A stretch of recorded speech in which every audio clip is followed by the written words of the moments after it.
James J. Hill was only James Hill when he was born and raised.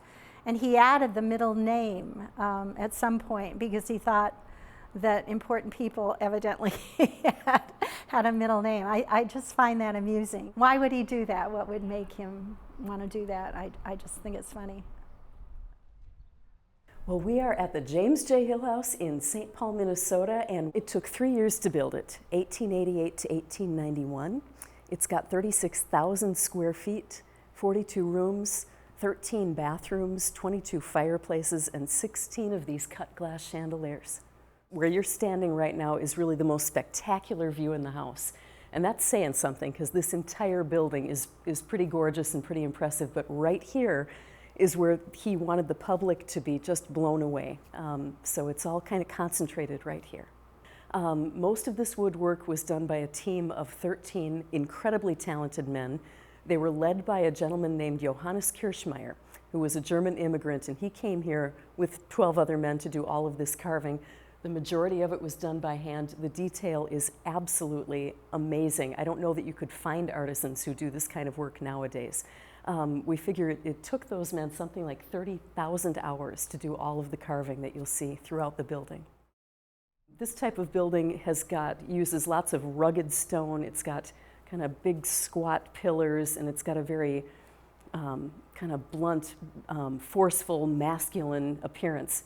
It's very imposing and impressive.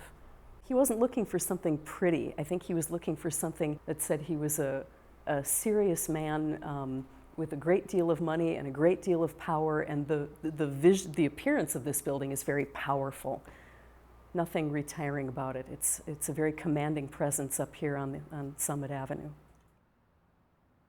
James J. Hill was born outside of Rockwood, Ontario, Canada. Poor farm kid, and at 14 his father died. He had to quit school, get a job, help support his family. Continued doing that virtually the rest of his life. Started working his way west after a couple of years on the East Coast, and sent a letter to his grandmother saying, I've taken the opportunity to look at St. Paul. And so he, by riverboat, came up to St. Paul, got a job on the waterfront. And at that time, this was a very primitive community. And he got a job working as a mud clerk on the waterfront. In other words, inventorying goods coming on and off the steamships. After a few years, he stayed there on the waterfront, but soon met his wife, Mary Mahegan. She was a waitress at the hotel where he took his meals, and so they kind of connected. And when she was 17, he proposed to her. She accepted. And then he borrowed some money from a couple of friends, shipped her off to Milwaukee, Wisconsin for 3 years to go to finishing school. He wanted to make sure she was going to be ready for his lifestyle someday. So off she went. 3 years later, she came back. They got married, had 10 children, and as far as we know, lived happily ever after. How did Jim Hill afford to build a house like this? Well, he didn't stay as a mud clerk on the waterfront. He did a number of things. He hooked up with some friends who became lifelong partners, and he got into shipping, he got into warehousing. In fact, he built his own warehouse on the waterfront closer to the water so that there was no cost of getting the goods off the ships into the warehouse. So he was always kind of ahead of the game. He also got into mining. What really started the ball rolling was he and 3 friends bought a railroad, the St. Paul, Minneapolis, Manitoba Railroad. And it was kind of a defunct railroad, and he and his 3 partners kind of turned it around and made it into a very profitable railroad. And then that kind of gave him the impetus to build the Great Northern. That whole thing is kind of interesting because he had this fantasy of a young man of going to the Orient. And so he kept, thinking about going west, going west, going west. Well, this railroad gave him the opportunity to do that. And so in 1880, he started connecting that Great Northern Railroad, which ran from here and ended up eventually in Seattle, Washington. It took 13 years to build that thing, from 1880 to 1893 when it was finally finished. St. Paul was pretty much a frontier, little town. And once that railroad was built, and wasn't just the railroad. The milling industry in Minneapolis, for instance, he had his hand in that. He had his hand in the banking industries in town. The railroad, of course, opened up the whole Northwest, it opened up the whole country to West Coast things, shipping here, things here, all the wheat and grains that were, grown in this part, in the Midwest, could be shipped to the West Coast and overseas. And again, it would have connections out to the East Coast via trains as well. So to St. Paul, they had a 3-day celebration in his honor when that railroad was finished, because they knew the impact it was going to have on this part of the world. We are in what was probably James J. Hill's favorite room in the whole house, his picture gallery or his art gallery. It's a room that at the moment has got a modern exhibit in it, but over my shoulder here, we've got a painting that's original to the house, and that's by Corot. This is pretty typical of the type of art that Jim Hill liked to collect. He collected mostly paintings by French artists. That's what he liked. And when the Hill family lived here, these walls were completely covered with paintings. From bottom to top, one painting stacked right up on top of the other. This historic photo gives you some idea of how it looked in the old days. Over here you see there's a door, and that is an entrance from the outside. Now, when the Hills moved in here, like in 1891, there weren't museums. And if you were an art student or just somebody who was interested in seeing fine art, you could go down to Mr. Hill's office building in downtown St. Paul and get a little card of admission. We've got a copy of one right here, and that would entitle you to come to this door, come inside and view the art collection. So that was rather generous of Mr. Hill. The other thing that he did was he was one of the people that contributed money to get the Minneapolis Institute of Arts up and running, to get it built and get it full of art. So, so he didn't just collect art for his own pleasure. That was something that he wanted for everybody. It's interesting that Hill, of all the richest men in the country of that time frame, he's the one that was least known for a number of reasons. He never put his name, with one exception, he never put his name on anything that he had to do with. None of his enterprises, other than the original warehouse that he built on the waterfront when he was quite young. It's the only thing that ever had his name on it.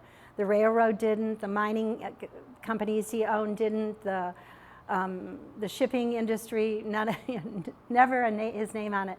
So the people on the East Coast were famous, the Rockefellers and J.P. Morgan and all of those people, because their names were on everything. He hung out with those guys. I mean, he had connections with all those powerful men. Were they close friends? I don't think so, but certainly business acquaintances. We are in the formal dining room of the house, and it's maybe the fanciest room in the whole house. The ceiling is covered with gold leaf. The wall covering is hand-tooled embossed leather. All of the woodwork in this room is hand-carved mahogany from the Virgin Islands, and this table at the moment has got 8 leaves in it, but it's got a total of 17 leaves, and so they could extend it to the full length of the room and have huge dinner parties in here. They entertained all kinds of prominent people, but I'd say the most prominent was President William McKinley, dined here just 1 year before he was assassinated. Over here, there's kind of an interesting detail in the wall. There are a couple of hidden doors in this house, secret doors, and this is the first one. This little gold doorknob is kind of a giveaway. That's not original. It used to be that there was no doorknob. It's kind of hard to see that it's a door, but if you look right here, you see that little detail in the woodwork, and there was a button in there, and they would press that button, and that would make the door spring open, and it's a safe. There are 2 safes in the house. This one is called the Silver Vault. This is where they kept their $30,000 worth of Tiffany's silverware. And so you can see there's the outer wooden door, and then this steel door with a combination lock, another set of steel doors, and This is a brick-lined closet. It is fireproof. You know, when we do the tours of the house, we have the opportunity to also talk about his family, and it's a fascinating family, and so we try and give them a little feedback on, you know, how did the family work? You know, what were his kids like? I think the most fascinating thing is the whole thing with he had 3 sons. The eldest, James Norman, was the second child, born as the second child, and Louis was the third, and then Walter was the 10th child, and the youngest. And of course, James Norman was expected to be the heir apparent, and he was for probably 12 to 14 years. His dad writes about him. He put him in charge of the Duluth office of the railroad, and he talks about, you know, what a wonderful job he was doing, and so forth. And then about 12 or 14 years after James Norman started working for his father, he left town, went to New York City, got into Texaco oil, made another fortune on his own. And so, of course, the question is, what happened? And that's really hard to find out. You know, there are just little hints in papers and documents in some of the children's letters that kind of indicates perhaps James Norman got frustrated that his dad didn't, you know, let it go and let him take over. Perhaps there was some, you know, animosity between he and his younger brother Louis. We don't know for sure. It's one of those, gosh, I wish we knew more, but we don't. It's just fascinating that all happened. And then Louis ended up taking over all the businesses and pretty much running everything from then on. Those are one of those intriguing family things that, you know, you wish you'd been alive or could peek in or listen to, you know, what really happened, because we aren't sure. This organ was kind of a last-minute addition to the house. It wasn't in the original blueprints. The interior designers came to Mr. Hill when the house was nearly finished, and they recommended to him that he put in a pipe organ. I think it was just a very high-end amenity that the wealthy were putting into their homes out on the East Coast. Well, this was the only room in the house that was 2 stories high, so it ended up in here. This was built by the George Hutchings Company of Boston for just under $5,000. It's been completely restored. It still works. We bring in an organ player on Saturday, and they do little 5-minute demonstrations, and when they play this thing, it's pretty amazing. There are 1,006 pipes in the gallery up overhead, so it is a massive instrument for a private home. They ended up using it all the time. It's interesting. It wasn't in the original plans, but this family loved music. We know this because Mrs. Hill had season tickets to the opera, the Metropolitan Opera in New York. They went to, theater all the time, and they did so much entertaining here. I think it was just a great thing to have. When company was over, they could have live music. They had a couple of Steinway pianos, but this is, not just a little parlor pump organ. This is a huge, impressive thing that can be heard practically all over the building. So this was a lovely thing for them to put in, and they did love music here, so I think it was fabulous before the advent of any kind of record player.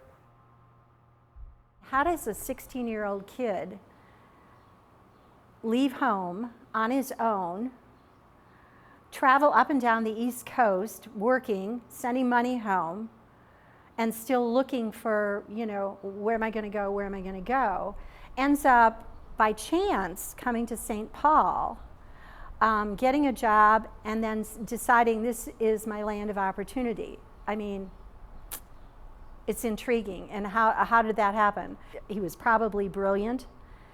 He was certainly farsighted, took advantage of opportunities, and I think he hooked up with really good, strong, intelligent men. I think he chose wisely in the partners that he involved himself with all through his life, from the beginning to the end.